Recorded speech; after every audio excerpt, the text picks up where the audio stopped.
A fat 16-year-old paid $1 for the most feared mountain man, but he had shocking plans. The crowd in the town square roared with cruel laughter as the sheriff banged his gavel against the block. Shackled and scarred, the mountain man, known only as Bear McCallum, stood under the noonday sun, his massive frame casting a shadow that reached across the dust. "Who'll take this devil off our hands?" the sheriff jeered. "1 year's labor, strong as an ox, though likely twice as mean. Do I hear $10? The townsfolk snickered, tossing insults as if they were stones. "He'll tear your barn apart," someone shouted. "Better off shooting him where he stands," another sneered. But no hands went up. Fear held them back. Bear's reputation for violence, earned more through rumor than truth, had made him untouchable. Then a voice cut through the jeers, small, shaking, but defiant. $1. All heads turned. There she stood, Hattie Mae Carter, 16 years old, round-faced and heavy-set, her patched dress fluttering in the dry wind. In her hand she held out her last silver coin, the one she'd hidden from her stepmother. The crowd exploded in laughter. "The fat girl bought herself a killer," a man howled. Women clutched their children, pointing and whispering, but Bear did not laugh. He lifted his head, his scarred face softening.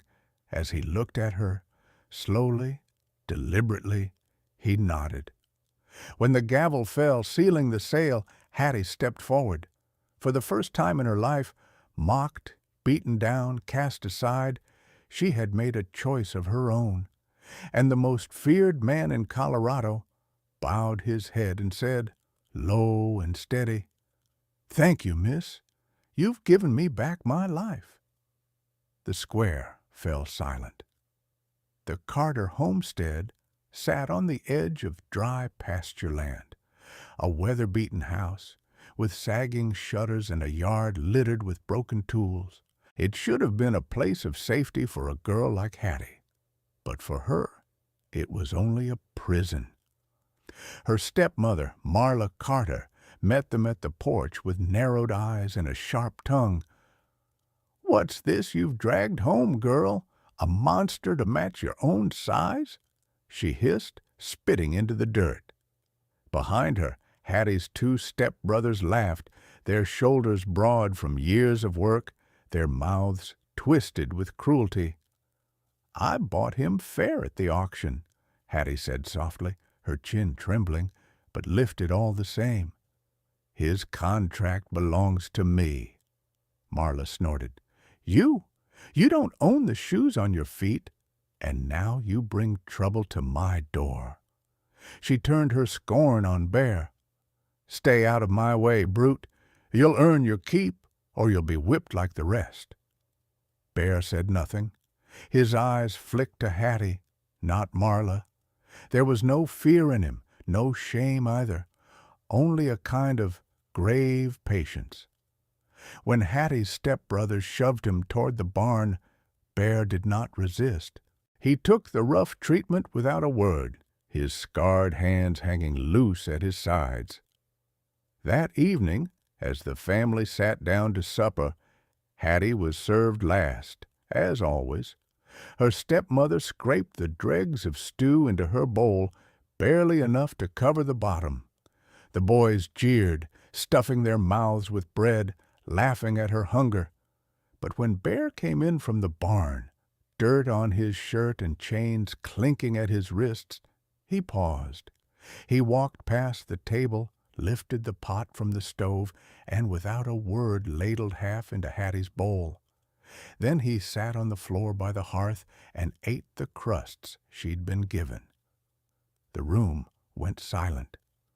Marla's face darkened with fury, but she said nothing, because Bear's silence carried more weight than shouting ever could. Later, by lantern light in the barn, Hattie brought Bear a blanket. "You shouldn't have done that," she whispered. They'll punish you for it." Bear looked at her then, really looked. "Child," he said quietly, his voice gravel but kind, "they've punished you all your life. Let them try their hand on me. I've carried heavier burdens." Hattie blinked back tears, clutching the blanket to her chest. For years she had been told she was useless, a burden, too big, too slow. And yet here was the fiercest man in Colorado treating her as though she mattered. That night, as the wind howled through the rafters, Hattie lay awake for the first time in years, with something more than shame pressing on her chest. It was something she barely recognized. Hope. Winter settled heavy over Carter Land, the hills white and the creek frozen to silence. Each morning before the sun rose, Bear was already outside splitting wood. Hattie, at first shy and unsure, lingered in the doorway, afraid to approach.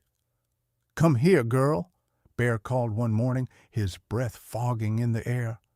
He lifted the axe, set a log in place, and brought it down with a crack. Then he handed her the handle. "Your turn." Hattie's hands trembled. Her step-brothers had laughed whenever she tried, saying her fat arms were good for nothing. But Bear didn't laugh. He only waited. She raised the axe and swung, crooked, clumsy, the blade glancing off the log. She cringed, ready for mockery. Instead, Bear adjusted her grip. "Here, power's not in the arms. It's in the back, the legs. You're stronger than you think. Again." She tried again, and again. On the fifth swing, the log split in two, tumbling onto the snow. Hattie gasped, half in shock, half in joy. Bear only grunted, nodding. "Told you?" From that day forward, he taught her something new each day. How to mend fences so wolves couldn't sneak through, how to set snares in the woods, and how to skin a rabbit without wasting meat, how to read deeds and contracts by the firelight, explaining the tricks lawyers used to trap poor folk in ink. Each lesson came with the same steady patience, the same quiet respect. For the first time in her 16 years, Hattie felt seen not as a burden, but as a student worth teaching. At night, she lay awake beneath her quilt, listening to the deep rumble of Bear's prayers in the barn. His voice was low, broken at times, but filled with a faith that surprised her. He prayed for her safety, for her courage, for her enemies to turn from wickedness. She pressed her face into her pillow, tears wetting the fabric. No one had ever prayed for her before. Her stepmother noticed the change quickly. "You think you're something now, don't you?" Marla sneered one evening as Hattie carried in a basket of kindling she had gathered herself. "Just because that brute lets you play at chores. Don't fool yourself. You'll always be nothing but a burden." But Hattie didn't lower her eyes this time. She set the basket down and said calmly, "I split more wood than both your sons today. If I'm a burden, at least I can carry my own weight." The look on Marla's face, shock, then fury, was worth every aching muscle in Hattie's arms. As weeks passed, the bond between girl and mountain man deepened. They shared little laughter at first, only quiet nods and the rhythm of work. But one afternoon, while trudging through knee-high snow, Bear slipped on a patch of ice and landed flat on his back with a grunt. Hattie clapped a hand over her mouth, then burst into helpless laughter. Bear glared, then his own deep chuckle rumbled out, shaking the cold air. It was the first time she had ever heard him laugh, and it warmed her like fire. By the end of winter, Hattie's shoulders had broadened, her hands grown calloused, her eyes sharper. She no longer flinched at every harsh word from her family or cruel whisper in town. Bear had given her more than skills. He had given her a spine of iron. One evening, As they sat by the fire, Hattie whispered, "Why are you helping me?" Bear stared into the flames a long time before answering. "Because once someone helped me. I was lost, broken. A preacher's wife took me in, taught me I wasn't the monster the world called me. She saved my soul. I figure I owe that same mercy to someone else." Hattie swallowed hard, her throat tight. For the first time, she believed she might be worth saving. By March, the Carter homestead cabin no longer felt like the cold, creaking place of her childhood. With Bear's steady hand guiding her, Hattie transformed it bit by bit into something almost warm, almost safe. She scrubbed soot from the hearth, patched holes in the shutters with scraps of cloth, and laid fresh straw beneath the mattress. She even mended her late father's rocking chair so that it no longer leaned to one side. Bear never commented on her work, but she noticed he lingered longer by the fire now, or sat in the chair she had fixed as though he trusted it. Food had always been meager under her stepmother's rule, but Bear showed her how to stretch what they had. He taught her to boil bones until the broth turned rich, to add dried herbs from the forest for flavor, to make biscuits with just a handful of flour and lard. For the first time, Hattie's cooking earned nods of approval instead of ridicule. One evening, as she set a plate before him, Bear bowed his head and murmured, "The Lord bless this house and bless the hands that made it." Hattie's breath caught. No one had ever blessed her hands before. Small kindnesses grew into a rhythm of trust. When she rose too late, she found the fire already lit because Bear had risen first. When she stumbled under the weight of a water bucket, he took it from her silently, not to shame her, but to ease her burden. And when she burned her fingers on a pot, he wrapped them gently in a strip of clean cloth torn from his own shirt. Sometimes, in the evenings, they would sit together by the fire. Bear whittled. Small wooden animals, crosses, sometimes just shavings for kindling. Hattie mended clothes or read aloud from the only book her father had left her, a weather-beaten Bible. At first, she read with halting words, ashamed of her mistakes.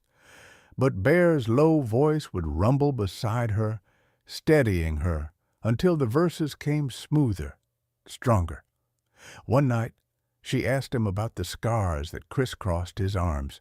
He looked down at them, silent for a long moment. Then he said quietly, "The world tried to break me more times than I can count. Each mark is proof it failed." Hattie touched one scar lightly with her fingertip. "Then you're stronger than all of them," she whispered.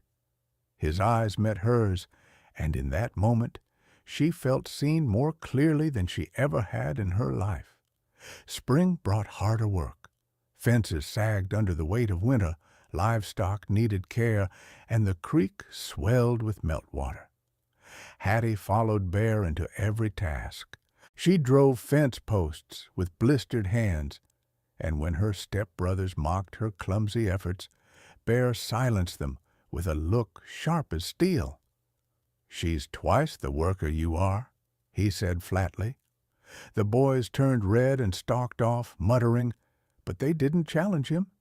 Each day carved something new into Hattie, strength in her arms, steadiness in her voice, a lift in her chin when she walked through town. People began to notice. Old Mrs. Klein, who used to sneer at her size, now praised her bread.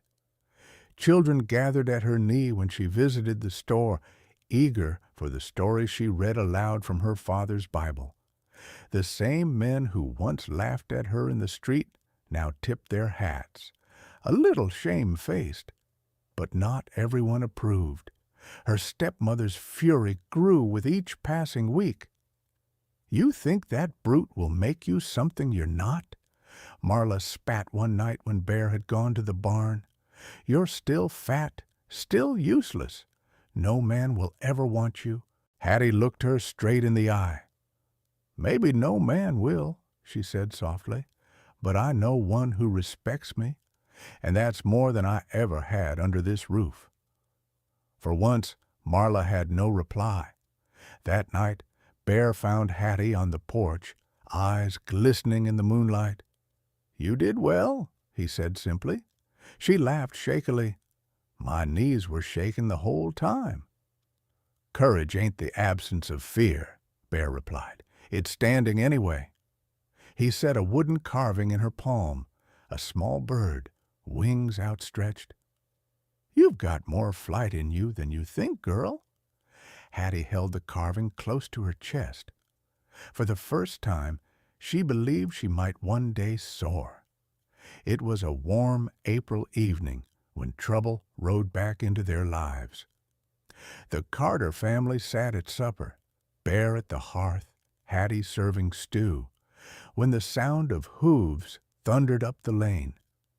Sheriff Yates pushed through the door without knocking, his badge gleaming in the lamplight.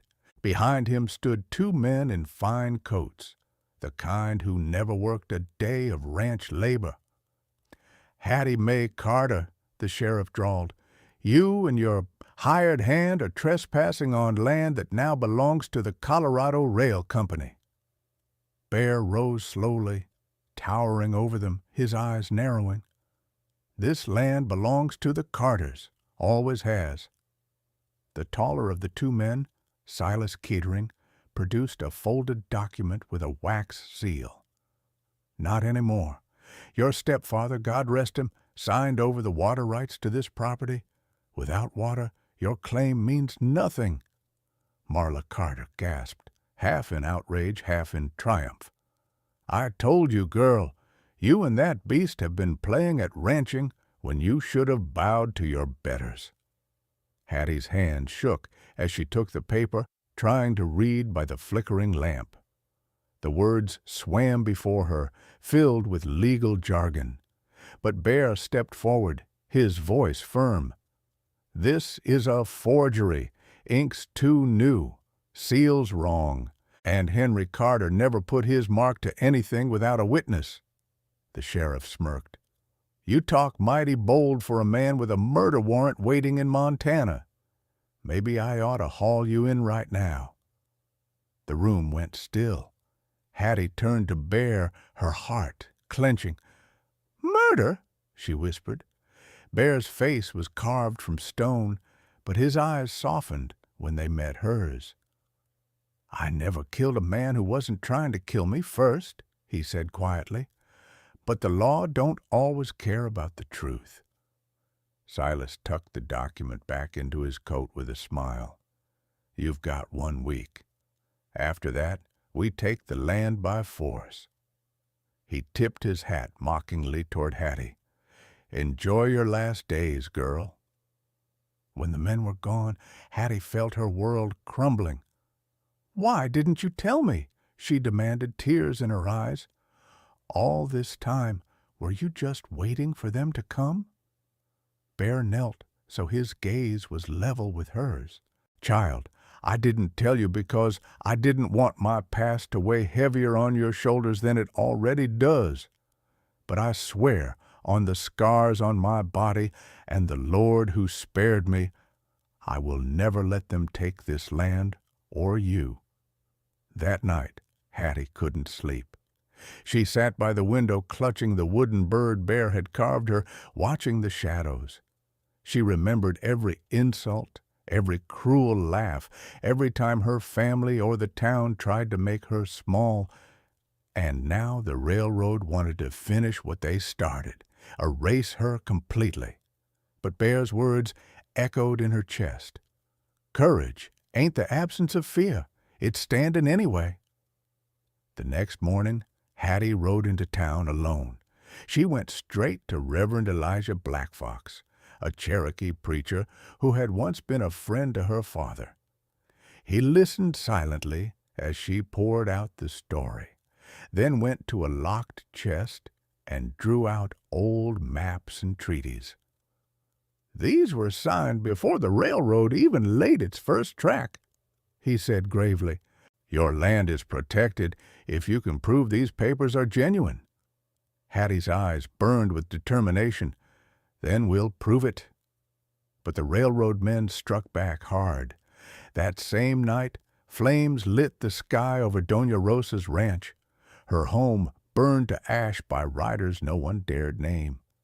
Reverend Black Fox was arrested days later, accused of inciting violence he had nothing to do with.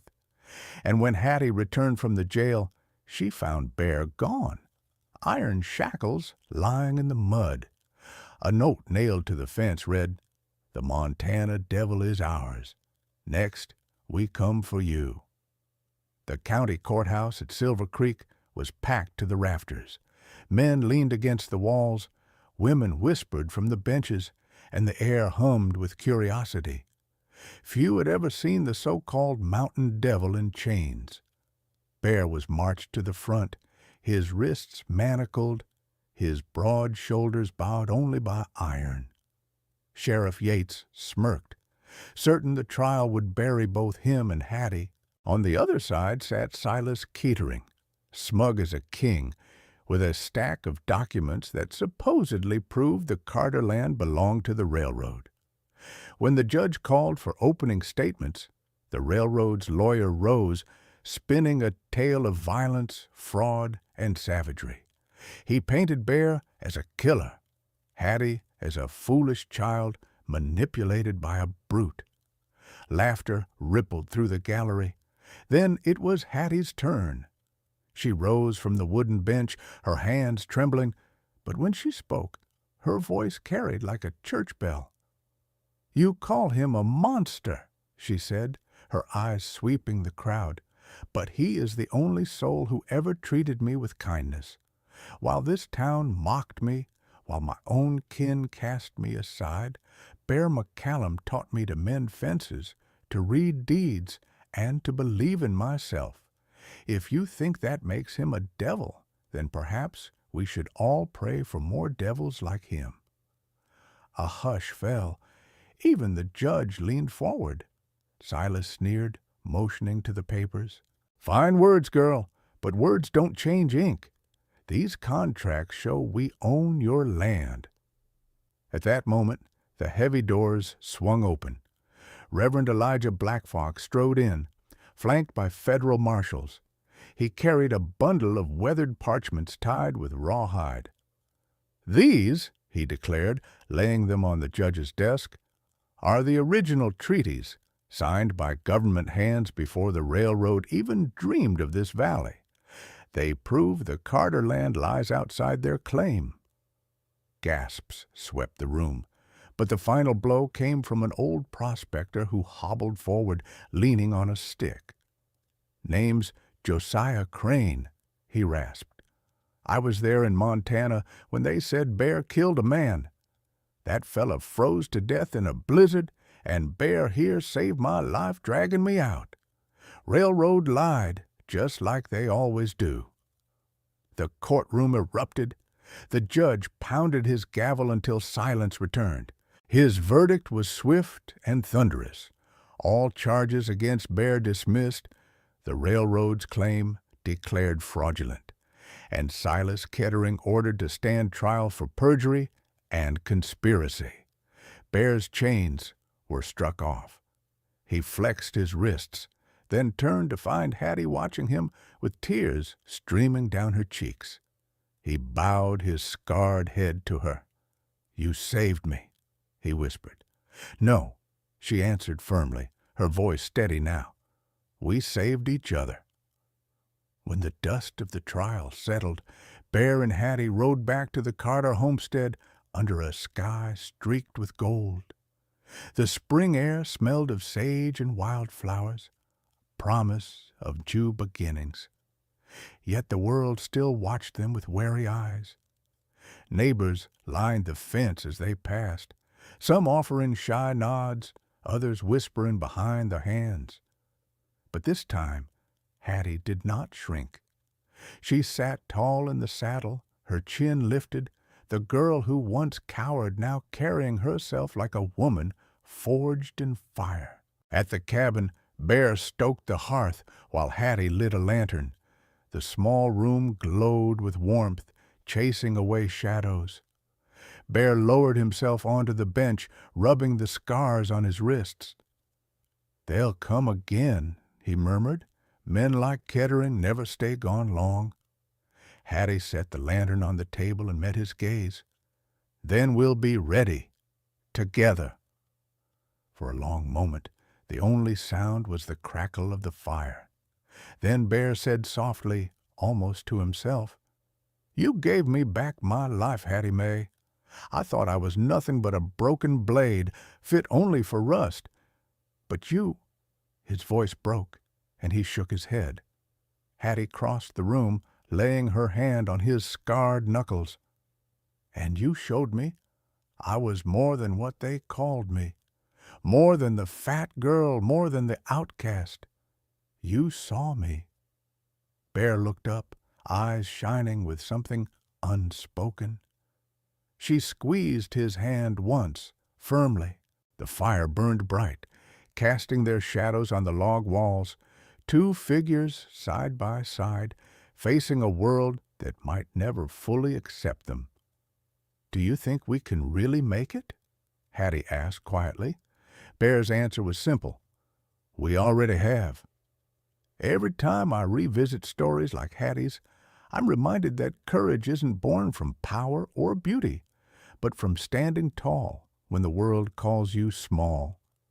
She bought a feared man for a single silver dollar, yet what she truly purchased was her own chance to be seen, to be valued, and together they proved that dignity can rise from the dust of shame.